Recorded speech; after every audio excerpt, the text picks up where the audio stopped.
The figures speak for themselves. Today, China is the second largest consumer of oil, just behind the United States. China's growth rate is one of the highest on Earth.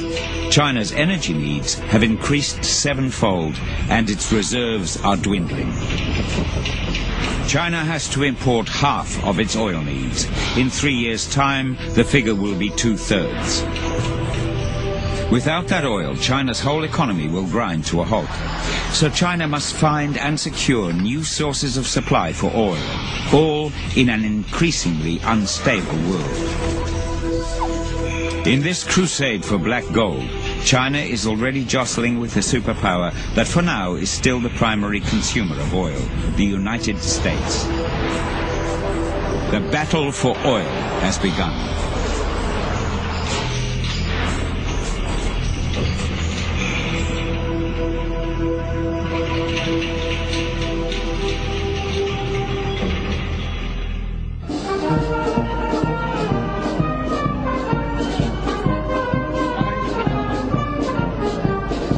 Beijing, April 2007, the 8th International Oil Technology Expo.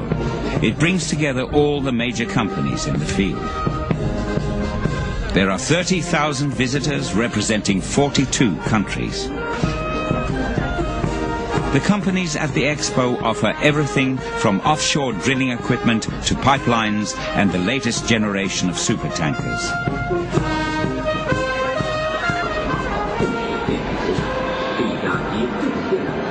The customers come from all over the world. A glance at the guest list is enough to see the new oil alliances that China is now forging. Daily, or I can say annually, the business between China and Sudan is increasing and jumping. And I think in China here there is a huge opportunities. The new technology and advanced technology start to be implemented in China, and also you can get a very good price in China also. This is one of the advantage why the people visit China.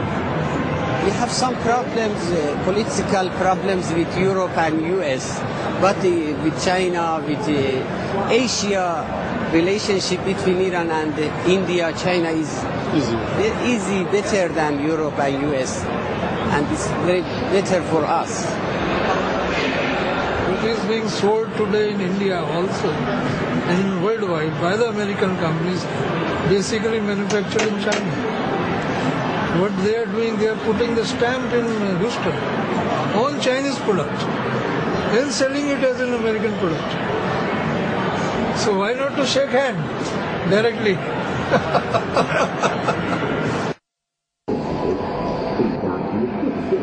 Zhao Ziming is the organizer of the expo.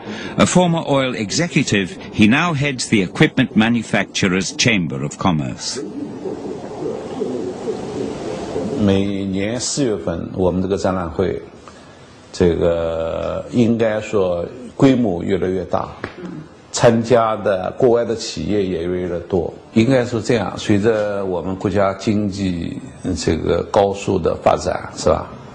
那么估计这下一个5年，我认为这个经济还是会处在这种8%左右的这样的增长速度，是吧？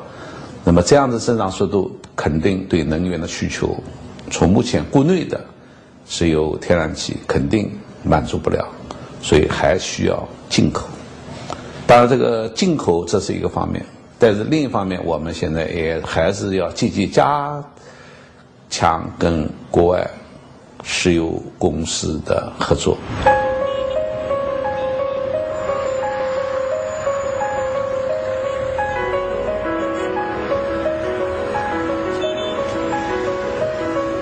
The new face of Beijing represents the profound economic transformation that China has undergone. In 20 years, the number of cars has increased by 90 times. At this rate, by 2030, China will produce more cars than the United States. But China cannot yet cope with the energy demands of its own growth. Business and everyday life both suffer from electricity blackouts and shortages of petrol.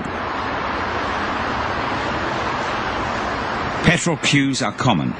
Taxi drivers have taken to waiting in line in the early hours of the morning.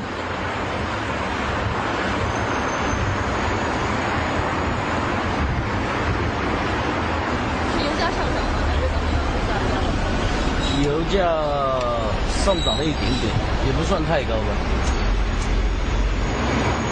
这是目前的困难吧？应该，广东省政府应该会处理的。哦，现在缺得很呢，现在没有油啊。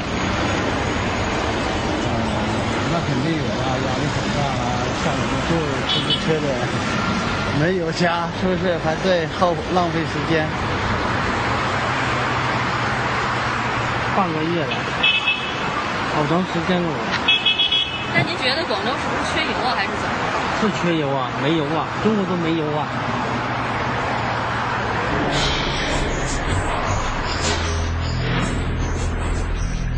In the late 80s, 3 major oil companies, in effect an arm of the state, were set up to give China the financial clout to compete in the international oil market. China National Offshore Oil Corporation, CNOOC, China Petrochemical Corporation, Sinopec,